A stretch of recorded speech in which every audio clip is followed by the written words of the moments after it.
And hey, everybody, welcome to class. I am broadcasting from Savannah, Georgia Airport after several days at a beautiful, beautiful place in Bluffton, South Carolina, Palmetto Bluff.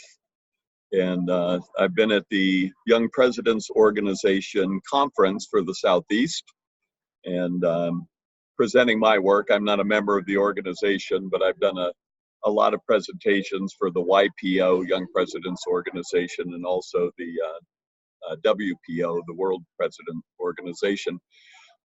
Today we're going to take a little bit of a segue here, and for the next couple of weeks, as we move into this last part of the course, I really want everyone to start to think about critical thinking, think about our industry, think about business opportunities, product opportunities. And as we started to get into in the last session, and I sent you some of the IRI Nielsen scan data, we're going to think differently about wine consumers, wine education, and wine training from a very disruptive point of view. 30 years ago, when I passed the Master of Wine examination, I was introduced to critical thinking. It really had me pause and wonder, where did this information come from?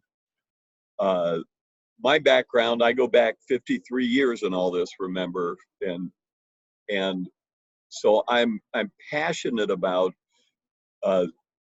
French gastronomy and the history and traditions and so forth. And one of the things that I knew deep in my heart, something was really wrong. The things that we say about wine, the whole topic of wine and food pairing, sitting in a tasting and somebody's coming up with, oh, I smell the coconut and the brambleberries and a touch of a Lithuanian blood orange peel. And I'm going like, what? What's wrong with me? How come I don't get these things? And so all of us, I believe, and good for you if you're exempt from this, but sometimes we either wonder about ourselves, how come I don't think that way? How come I don't get this reaction? Or what's wrong with everybody else? What are they doing? Where does this stuff come from? But one of the really big areas is in the whole area of wine and food, because for a long time, I was considered internationally one of the gurus of wine and food pairing. And that was given to me by Jancis Robinson, the famous author and master of wine from the UK. There's all these arguments, and so what we're going to do today is explore something totally different. Hopefully it'll build up some discussion. Not a lot of activity from you guys on Facebook. That's fine. It's up to you how you interact and what you get out of the course. But at the end of the day, I hope this will hit home. And no matter what you do, where you go, where you work in the industry, that you'll be a little bit more cynical sometimes of where does information come from? Why do we think this way? And so this is disrupting the status quo. This is disruptive innovation, as it's known in business, at a very, very high level. So we'll just sort of launch right into this, and then we can discuss it on Monday's call. We can discuss it on Facebook and wherever we need. So I think everybody would agree that we all have our own unique perspective. And which one of these people is right? Is this a 6 or is it a 9? And from their perspective, it's what they see. It's how they see it that determines what this represents. If these were two Chinese people, it wouldn't mean anything because that's not a Chinese character. They don't know what the number 6 is. And so often in wine, and this goes way, way beyond wine, people argue over absolutely subjective experiences, and everything dealing with perception is subjective. Everything. It's subject to the human brain. There is no color in the world. It's subjected where you're sitting. No two people can actually share the exact same point of view because you can't be exactly where that other person is.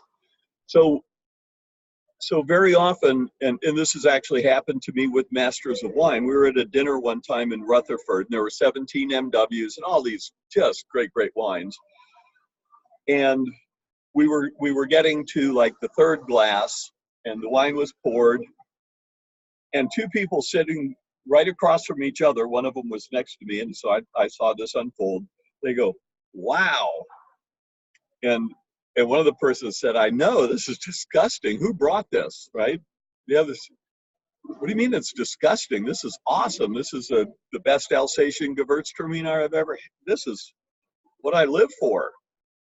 "Well, what wine are you drinking?" Third wine in.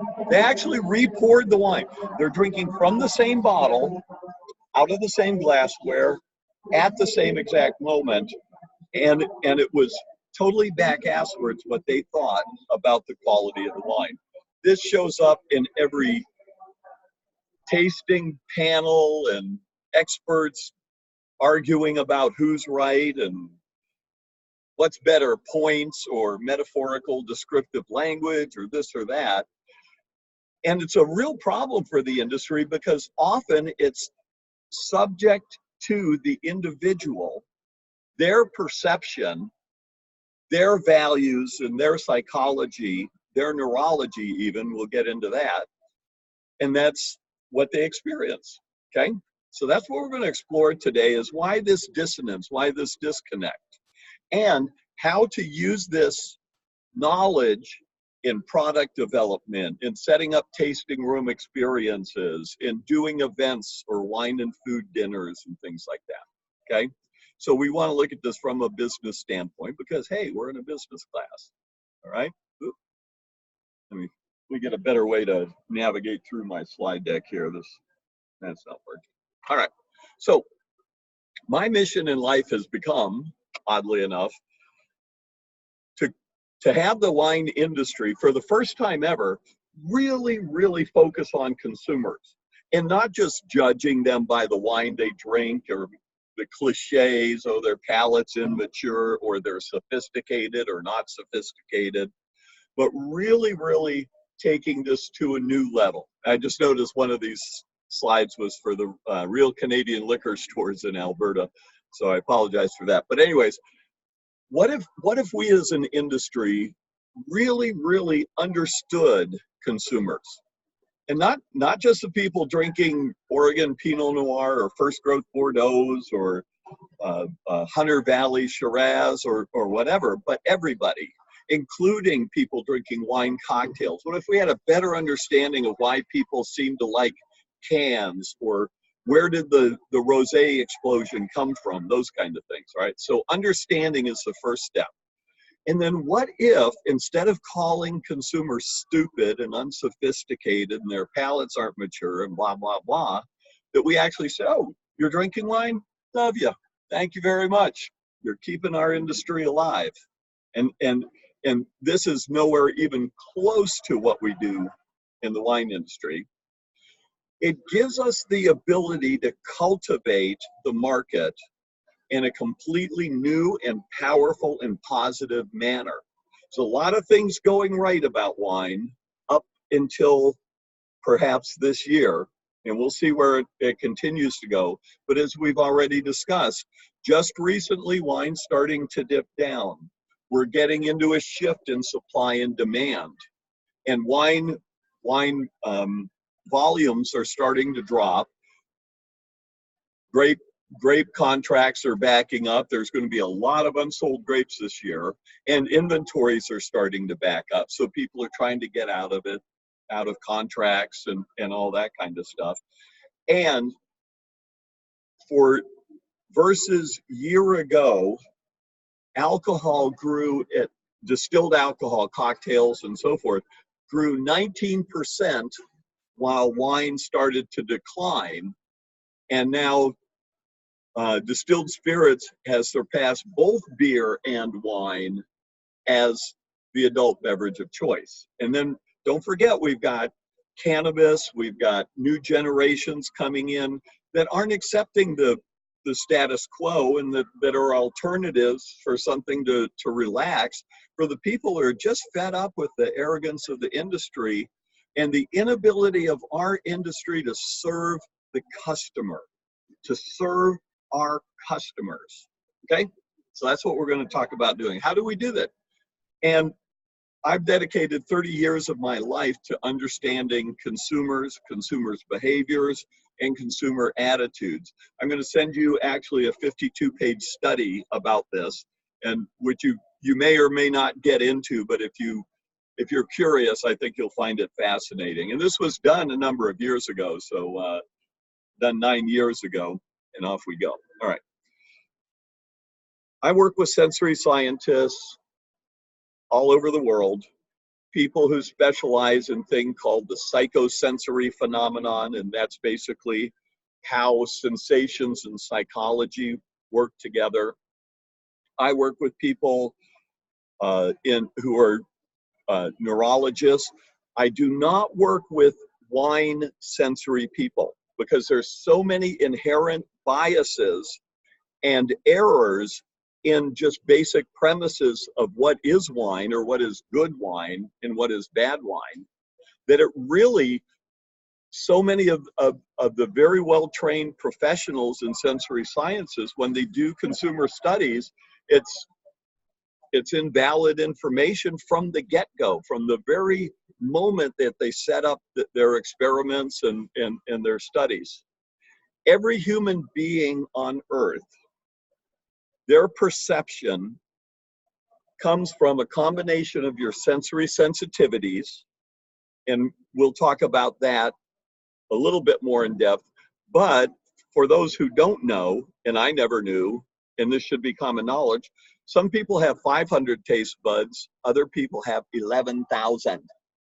500 and 11,000. Huge, huge differences. And we don't know this. All right. There's a lot of different dimensions and there are a lot of different variables. So this is just one factor. And on each individual taste bud, there can be anywhere from 9 to 27 taste receptors and the type of receptors and whatever. So I'm going to give you some sort of top line things like how many taste buds, but understand each one of these things that we talk about dives into more and more research and more understanding, and that's what I've been doing for 30 years. We came up with the word phenotype based on a phenotype. So your sensory sensitivity, what you see, what you smell, whether you need glasses, whether you're even blind or colorblind or whatever, come from your genetics. So that concept is explained in the term genotype. A phenotype is accounting for the genetic origin of an organism and then changes, observable changes over time in their behaviors and even their physical appearance and so forth. What that comes from is life experiences, learning and observation and cultural environment and so forth. And that's a phenotype. So a phenotype is a wine drinking organism and we call it a phenotype. Every one of us, everyone on earth is the combination. You and everybody are the sum of your own absolutely unique sensory sensitivities that determine how many receptors, what kind of receptors, the intensity of transmission and so forth. These are genetic, but then things change. So when we say somebody's palate matures, we'll get to this in a second, we've got it all wrong. Your palate's not changing. It's happening up here for the most part. So life experiences, your culture, your environment, your learning and observation, you learn what's right and wrong, you learn what's good and bad, what you like and don't like. And that is all part of just being human. There's an incredible pretense, and this is really hard to break. This is, even if you're aware of this, we think, oh, I see that. Everybody should see that. It's apparent. Well, if you're not here, you're not going to see what I'm even pointing to, which is actually gate number 3 that I'm going to leave from in a minute. If you're colorblind and somebody's pointing out a color, you can't see it. There are people that smell certain things really intensely, and the person sitting next to them or married to them or their child or in the classroom or whatever, they have no idea what you're talking about. We live in a pretty insane idea that if I smell it, and especially if I'm expert, you should smell it too. If I like it, you should like it too. It's crazy. So here's a couple examples of this. When people see this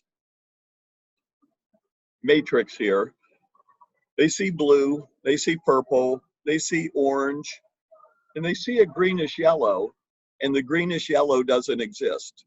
Your brain is making that up. It actually doesn't exist. In fact, color does not exist other than in the processing through our sensory anatomy, through our receptors and the transmission, and in our brain, we create color from light wave. But there is no color in the world.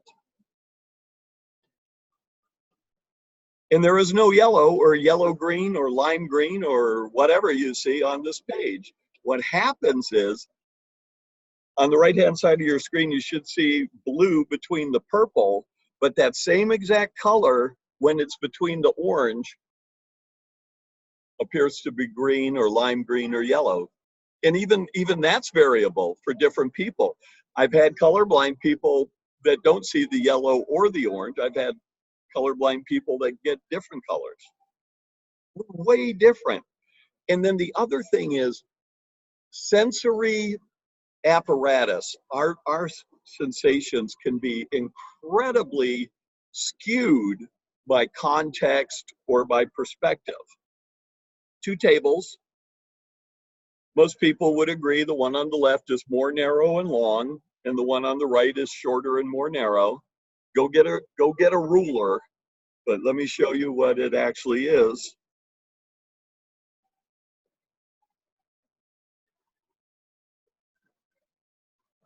The actual dimensions are identical, and the one on the right actually is even a little bit more narrow, but they're the same length and the same width. Your brain won't let you know that because your brain is being tricked by where the legs are placed and by the perspective of the angle that you're looking at. But your brain cannot plausibly. So what happens is even what you see or smell or taste in 2 minutes, in 2 days, in 2 years could be absolutely completely different, and you may be getting bad data in the first place. So remember, we talk about who cares and about what. This is about marketing and setting a context for your products, for what your business does, for your services, in a way that impacts the appropriate people getting to the consumer. And one of the big challenges for me in this industry is I'm fighting against all the sommelier education. The good news is the Wine and Spirits Education Trust is adopting all of my principles. So it's actually entering mainstream education. But there's this pervasive thought, oh, I'm a trained sommelier. I know better than you what you should like or not like. And it's patently untrue. And even sommeliers agree. In fact, it can be very successfully argued there's a selection bias to becoming a sommelier and now also an MW, that you can only pass the blind tasting and the tasting portion of these examinations if you think a certain way and if you are physiologically wired a certain way. I don't think in terms of the adjectives and metaphors that you'll find sommeliers and even masters of wine using today. I would never have passed the examination. And what happens is people like me and people maybe like you and millions of others are now unable to participate because of what's called a selection bias that's absolutely ridiculous. This is a spinning cat. I used to use a spinning lady, but we've got a program of this for kids. I did this with 100 people not long ago. It was a smaller group yesterday. The results were the same. If you look at this, you will possibly see the cat spinning sort of clockwise. Some of you are going to see it spinning anti-clockwise. If you got somebody in the house or office, bring them in to ask them which way they see the cat spinning. And different people neurologically process this information differently. So when I do this for about 100 people, it's usually a distribution. About 60% of the people see clockwise, 40% anti-clockwise. And it's not spinning. This is an illusion of, it's a silhouette that resembles a cat that's actually just a blob of pixels. There is no spinning in 2 dimensions. All of a sudden, people will start saying, oh, it changed. Some of you may see, if you look at this, and especially if you look up into the corners and down and whatever, the cat may be going one way and then changes and goes the other. It doesn't change. I've done this literally for tens of thousands of people, and I've never heard anyone, when they see the change occur, oh, look, I changed. But if the cat seems to change direction, it's not doing anything different, you changed. So the science behind this, if the right hemisphere of your brain is processing it, it appears to go one direction. The left hand hemisphere goes the other direction.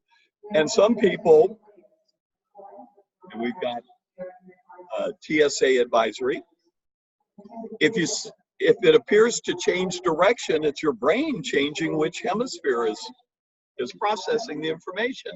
And not all brains do that. It's a neurological phenomenon.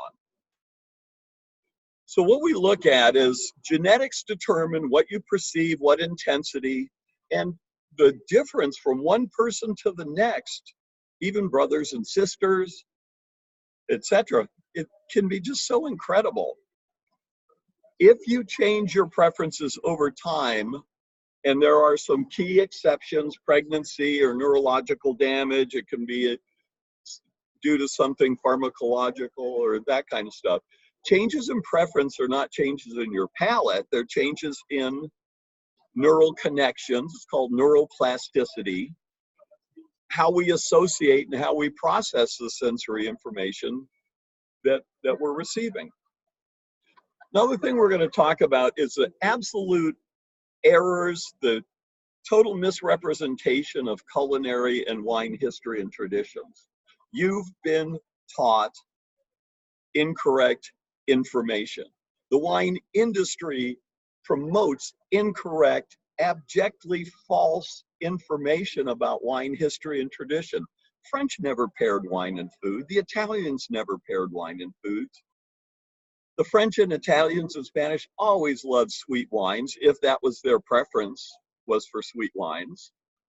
And we've just blown it. And it's time to really, really take stock of what we're doing. Applications for these things, by the way, are incredible in tasting room and product development and presentations, and as we'll talk, in wine dinners, okay? Then what we do is we come up with red wine goes with red meat, and you've probably heard, because the fat softens the wine and smooths it out, and the proteins bind with tannins. It doesn't happen. It just doesn't even happen. I want every one of you, if you don't believe me, take some unsalted butter or a really nice steak, absolutely plain, no seasoning, grill it rare, take a bite of the fat, or take a sip of red wine, take a bite of the fat, sip of red wine, it gets more bitter and astringent. fat does not smooth out the wine. If you think that there's some sort of natural affinity of Pinot Noir and salmon, cook a piece of salmon unseasoned, sip of Pinot Noir, bite of salmon, sip of Pinot Noir. It patently sucks. It's usually best to do this with a number of people because there will be exceptions to almost every one of these where, and it actually can be psychological, where, oh yeah, no, the wine got totally smooth. What? No, it didn't. It got like totally bitter. All right. But we've come up with pseudoscience. There is no truth behind the rationale we give for why combinations work. Oh, we contrast the flavors, or we like to match the descriptive nature of this. This wine has cherries, so it goes with duck with cherries, and duck's not as big as a cow, so you wouldn't need as big a wine, and all this kind of stuff, all right? I want everyone to take out of this is new opportunities. This is way to reach people. This is way to talk to millennials in a different way. This is a way to engage people around your products. It's the permission. I totally respect you if you don't like this, but I want you to try it. But we're also going to give you some demonstrations of things that you can do is really cool. So here's a false assumption. Oh, over time, as you try more things, your palate matures. Patently untrue. For the most part, until well into late in life, your palate doesn't change much at all. Again, it can if there's a medical or traumatic or neurological or pharmacological issue. But what's happening is you're trying things, and there's a concept called acquiring a taste. And it's basically when you intuitively don't like something, but it starts to represent something of an aspiration or acquiring something or looking good or those kind of things, and you quote unquote acquire the taste. And it's a neurological shift, nothing to do with your palate. We dispose of tastes. Quit eating so much sugar. It's going to make you fat. It's going to rot your teeth. Oh, I don't like sweet. Human beings like sweet. We are programmed neurologically to be attracted to sweet and umami tastes. All right. And again, over time, then you wake up and smell the coffee. Oh, mommy, can I try the coffee? No, little Tibby, you're already too much of a problem. Ooh, how do you drink that? I love coffee now. My palate didn't change. My brain did. Fundamentally, what the wine industry is doing, we're at getting ready to do a big venture capital pitch tomorrow. There's 90 million, roughly, wine consumers in the United States, and it can be supported that 80 million of them feel like they don't count, they're confused, they're overwhelmed, they're uncomfortable around the subject of wine. Rather than asking me as an expert to find them something they would love, they want to know, oh, what do you like? Because they think that's what they should like because I'm the expert. This is back-asswards, y'all. And what happens is we're trained with this language and this and that, and we literally are scaring the hell out of people with wine and food pairing, with wine descriptions, with ratings, et cetera, et cetera.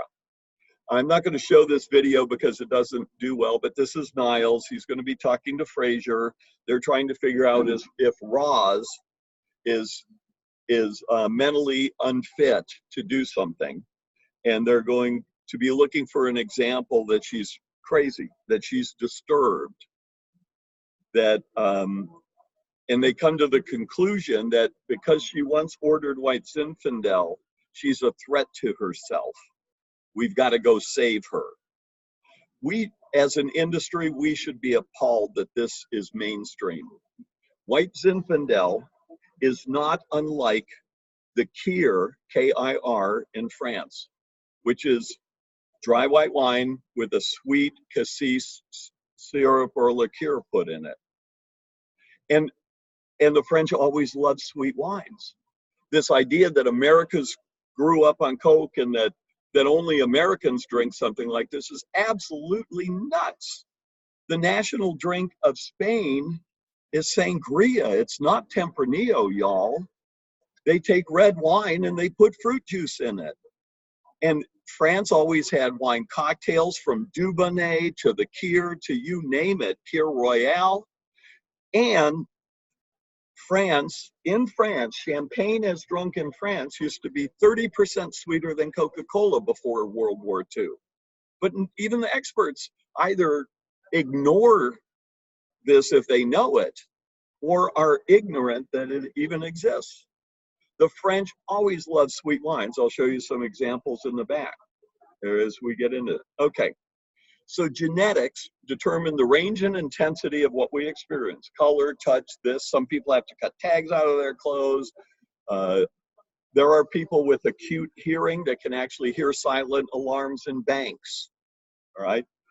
And we are just vastly, vastly different genetically. And then it's the neurological and the psychological, and that learning and experiences affecting our preferences. So stop using the idea that your palate's mature, immature, that people are more or less sophisticated by the wine they drink, because we are so dead wrong that it's crazy, all right? So the work that I'm doing, I've been doing this 30 years, and we look all the way down into what are called Snips, SNPs. You can see it on the chart on the left at the top. A SNP is a single nucleotide polymorphism, and two things that influence what you see, smell, taste, hear, etc., are your individual combination of SNPs and sometimes clusters, all right? There were people, I was in the car with one on the way to the airport, and when she gets cilantro, it is absolutely disgusting. It's soapy. She will never learn to like it, no matter what you think, no matter how much you try to pressure her. Oh, well, her palate's not mature. Well, Julia Child had this SNP, or this cluster, OR62A. And if you've got it, you're just living in a different sensory world. And when you get even a speck of cilantro in food, it renders it unpalatable. It's not like a little aversion that many of you might have. Oh, I didn't like it when I first tried it, but now I like it. This is not bad. This is absolute repulsion, okay? And this happens with incredible number of molecules found in wine, found in food, found in the air, et cetera, et cetera. So we're looking at these things because there's all these arguments over what's too much alcohol, let's say, in a red wine. And you've got Parker, who loves it really high. You got Dan Berger, who hates those wines. They're horrible with food. Nope, you're stupid if you drink them. But he's hypersensitive to it. He's got a certain variant in his TRPV1 that high levels of alcohol burn very unpleasantly to him. Parker doesn't have that. And end of argument, damn it. And when you're talking with people and they say, I like Parker wines, I like the score, say, great. Maybe my wine's not for you, maybe it's made for you. Don't know, but now you can have this conversation on a personal level without making people feel stupid or trying to, bring down another expert or something like that. Okay. Now there's a spinning lady. That's why I'm doing the cat now. We're not doing her anymore. So years and years and years, I mean a really long 30 years of this over at my house. I do this all the time. We go through it all. Oh yeah, but if you have the delicate piece of fish you see just to the upper right of my book there, that's Dover sole. I poach it in Riesling with this little salt and lemon juice. You pick, do you want a petite Syrah or a big ass Cabernet or whatever? What's going to overwhelm this, overpower? And the answer is nothing. It doesn't happen. We made it up. It literally doesn't happen. And when people do this, they go, wow, the fish is even more delicious. The wine is softer and smoother. We'll get into why. And there are so many factors that are involved in this. And we go systematically through all these different things and just show we made this all up. Wine and food pairing is a figment of our imagination. Stuff happens, there are interactions, but they're absolutely is no patently, everybody agrees this is a good match or a bad match. It just doesn't exist. So where do you go from there? So my proposal, this was actually given to me by Harvey Posert, Sr., who passed away a couple of years ago. Harvey was Senior Vice President of Communications for Robert Mondavi Winery. He was a Senior Executive in the California Wine Institute for 25 years. He read my research that I'm going to be sending you, and he came up to me at a tasting one time. He says, he's from Memphis, so I'm going to do my Memphis Harvey voice. I read that report you published with the doctor at Cornell, and it changed my life. You have to write a book. I said, what happened? He said, well, I'm one of those people you call a sweet phenotype. I've wondered all my life, what's wrong with me? I'm in the wine industry, and when Bob Mondavi hired me, he said, Harvey, I want to hire you to make us famous and the Napa Valley famous. Harvey Posert is the man who made the Napa Valley and Robert Mondavi famous. And he said, but Bob, I can't stand your wines. I can't drink Cabernet or Chardonnay. And he said, Bob said to me, I'm not hiring you to like my wines. I'm hiring you to make us famous. And so Harvey worked with me. He's actually responsible for my book being written. And one day he turned to me, he says, let me see if I've got this straight. We should match the wine to the diner, not the dinner. I said, bingo. And by the way, this is what was always done in France. This is hospitality. What we are doing now with wine and food pairing and our attitudes and expert opinions about wine is not hospitable. It's not traditional. It's not classic. It was never part of wine. All right. For anybody who needs to know how we got to wine and food pairing, again, long stories. We've got so much cool information, you just can't even imagine it. But it's actually all a bunch of metaphors. If you got a cow, cows are sturdy, cows are strong. You need a big wine, a heavy wine to stand up to the flavors, right? Oh, if you got a trout, trout's a little fish. So you need a little wine. Even look at the size of glassware that we give people with their wines. I mean, it really sets the tone. Oh, you've got a big wine or a little wine. And so we take this on. Now, a metaphor, I've spent years studying metaphors. Metaphors is a physical protein connection in your brain. It's a pathway that gets charged to give a positive reinforcement or a connection from one thing to the next, bypassing reality. This is so cool. So somebody says the stock market went up. Oh, now if you were to take that literally, not metaphorically, you would ask, was anybody killed? Stock market's a place in New York, right? Where did it go? We think immediately of a representation. Up is good. It represents more money. Down is bad, less money. If the stock market went up, that's good. I made more money. If it went down. And by the time we're 5 years old, we have hundreds of metaphors that are already in our brain that bypass reality. And so a salmon is not as big as a cow, but it's bigger than a trout, and it's kind of red. So you could have Pinot Noir. It's not as big a wine as a Cabernet, and it's not as red as a Cabernet typically, and so forth. This is literally how we do wine and food pairing. It's all frickin' made up. And if you were to have a heavy wine with your beef, did you know that Blue Nun, White Zinfandel, or a sweet Moscato, or a sweet Riesling weigh more than Cabernet? So actually Cabernet, in a non-metaphorical context, is a light wine, and a heavy wine would sink. And this is literally, do this in a glass, get some Moscato or White Zin, low alcohol, and about 3% residual sugar, something like that. Pour some gently, pour Cabernet, Syrah, whatever big ass red wine you like, and then just wait a second and the red wine will float. It's not heavier. It's only metaphorically heavier.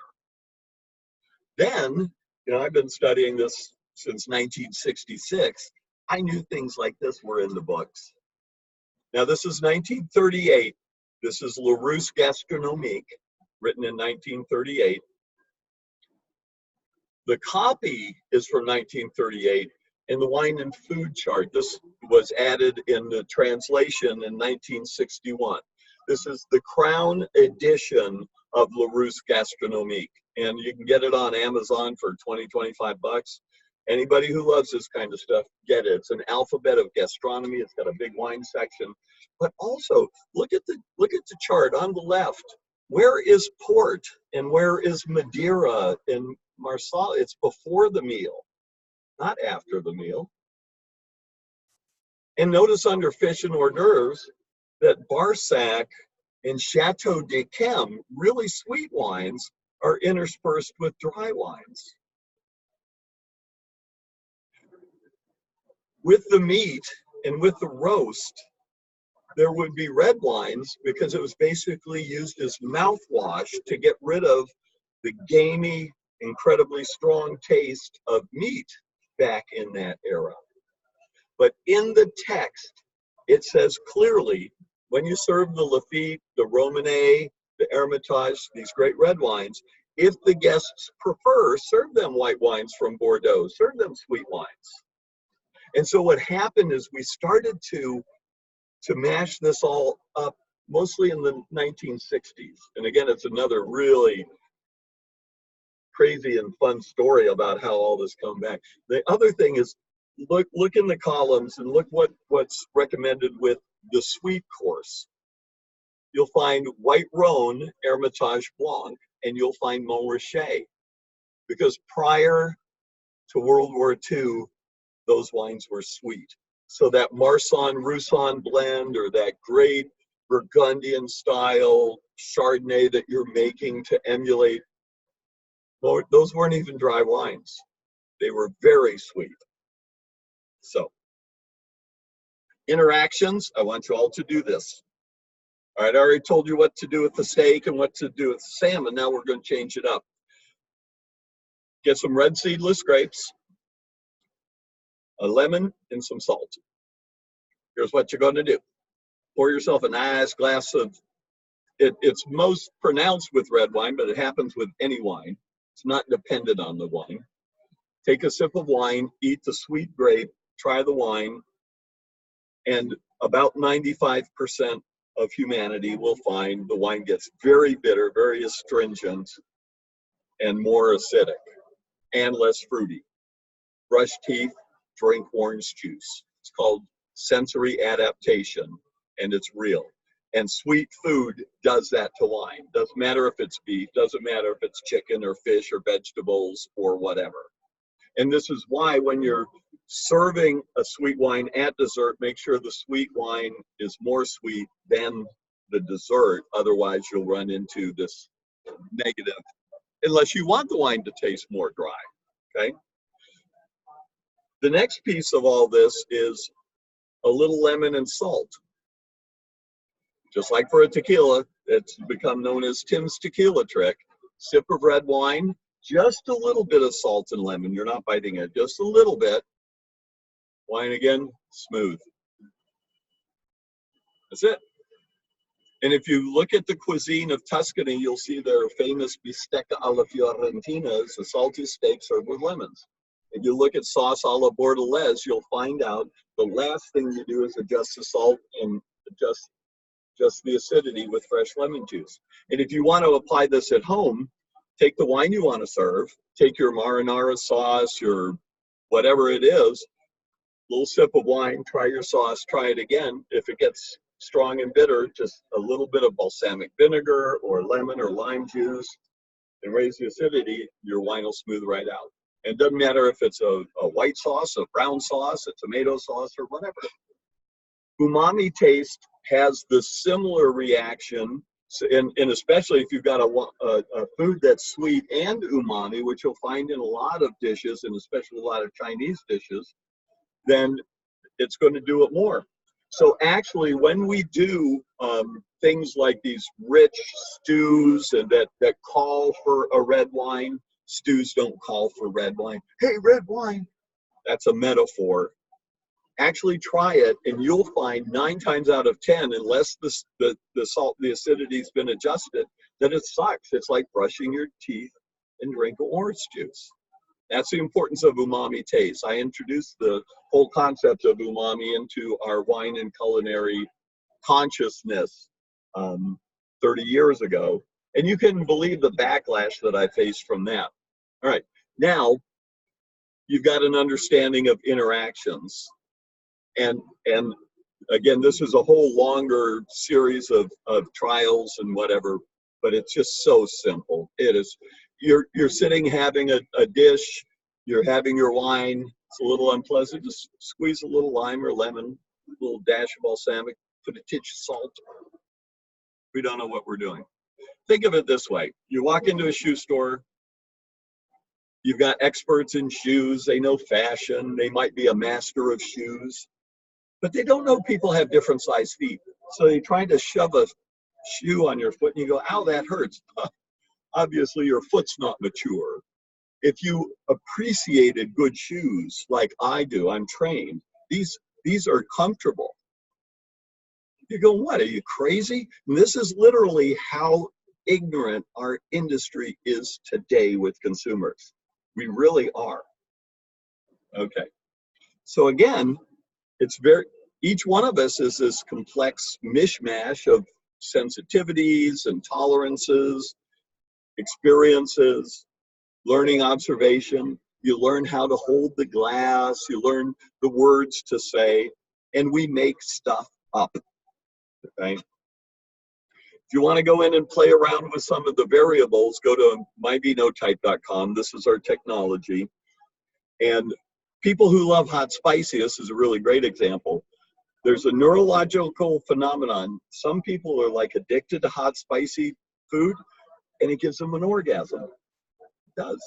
Their brain releases endorphins and serotonin and adrenaline, and they get this, it hurts really badly, but it hurts really good. So we look at all these variables that are indications of certain genetic markers. We've developed this over decades, and it's really kind of cool. And then how it creates, if you will, kind of the boundaries for what you're going to like or not like, right? It's not the final answer, but it's indications. You'll also find this on, I think we've lost count at a couple dozen websites that have read my materials or used these markers to make wine answer these 3 questions. We'll recommend you wine you love. They don't actually know what they're doing. They're misusing all this information, which is good for us. That's just fine. All right. But we break the world down into people. I'm going to go from right to left. Tolerant people have less taste buds. They're linear thinkers. They're usually very successful. They're in business. They're very decisive. They can tolerate high levels of alcohol. They can tolerate lots of bitterness and astringent. Actually, they almost demand it. They've got to turn the TV or a stereo up louder to hear, because they don't see as much contrast. They don't see light as brightly, right? Sensitive is kind of the middle group. They like a wider range of things. They tend to be risk takers. They tend to be great at moderating arguments. And there are actually, my research colleague, Dr. Virginia Utermel, is a pediatrician, and she follows people from childhood all the way through career choices. And they correlate very, very strongly to these things. These aren't absolute, but they are real. Hypersensitive people, oh, tags in my clothes, ooh, I love salt. If you love salt, are you the person that grabs a salt shaker before you even taste your food? Number 1 sign that you're a hypersensitive or a sweet phenotype, that you've got the most taste buds. You're not killing the food. You're suppressing bitterness that interferes with your enjoyment of the food. Nobody knows that, hardly. So hypersensitive, love Pinot Grigios, delicate flavors, dry Rieslings, so on and so forth. And sweet phenotypes have the most taste buds. Yes, white Zinfandel and Moscato drinkers have way more taste buds than the people that are drinking these great Bordeaux's and $200 Napa Cabernets and whatever. They do. They have way more taste buds. And they just cannot stomach those wines. They burn, they hurt, they're totally unpleasant. You now can start to look at the market and segment the market in a whole new way, a very positive way. We can start to hold people in the industry responsible for who we are, so that we're no longer telling people, if you drink White Zinfandel, you're trailer trash. That's what people are told. And we should stop it. We need to stop it. We need every consumer we can. Many will migrate, many won't. But if we're cutting it off at the base, it's bad for all of our businesses. Let's see here. So here's my vision for the future. Hi, I'm a trained professional. How can I help you find something you'll love? Well, I want to try something you love. Great. I'd be absolutely delighted. I'm not sure. And you're free to not like it. Just because I like it doesn't mean you're going to. But I can actually ask you some questions. And because I'm an expert, there's this huge world of wine out here. Let me find the wine that's personally suited. Let me personalize this for you.